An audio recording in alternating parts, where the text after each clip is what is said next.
Good morning সবাইকে। আজকের ভিডিওটি সম্পূর্ণ নতুনদের জন্য। যাদের স্টোরিতে কপিরাইট ক্লেম আসে, তোমরা কিভাবে ওই স্টোরিগুলিকে ডিলিট করবে। তোমরা অনেকে জানো না যে অ্যাকচুয়ালি স্টোরিগুলি কোথায় পাওয়া যায়।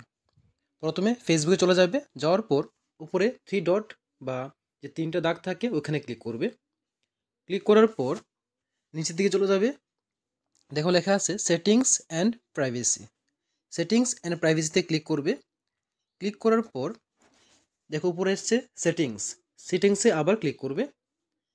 সেটিংসে ক্লিক করার পর কিছুটা সময় নেবে, তারপর দেখো সোজা নিচে চলে যাবে। নিচে গিয়ে দেখবে অ্যাক্টিভিটি লগ লেখা আছে। এই যে অ্যাক্টিভিটি লগের মধ্যে ক্লিক করবে।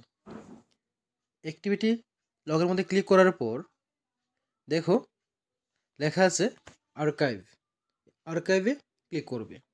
ক্লিক করার পর তার ঠিক উপরে কিছুটা সময় নিচ্ছে, দেখো তার ঠিক উপরে লেখা আছে স্টোরি আর্কাইভ।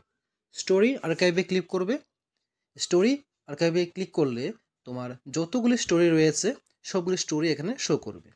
এর মধ্যে তোমার যে স্টোরির মধ্যে কপিরাইট ক্লেম ছিল বা কোনো সমস্যা ছিল ওই স্টোরিটাকে তোমরা ডিলিট করে দিবে।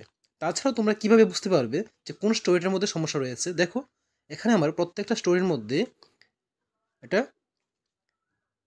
গ্রিন টিক রয়েছে। দেখো এই গ্রিন কালার ডট রয়েছে। এই গ্রিন ডটগুলি থাকবে না যদি কোনো স্টোরির মধ্যে কোনো সমস্যা থেকে থাকে। তাহলে তোমরা এখান থেকে ওই স্টোরিগুলিকে ডিলিট করে দেবে। আশা করি বুঝতে পেরেছো। সবাইকে অসংখ্য ধন্যবাদ সম্পূর্ণ ভিডিওটি দেখার জন্য।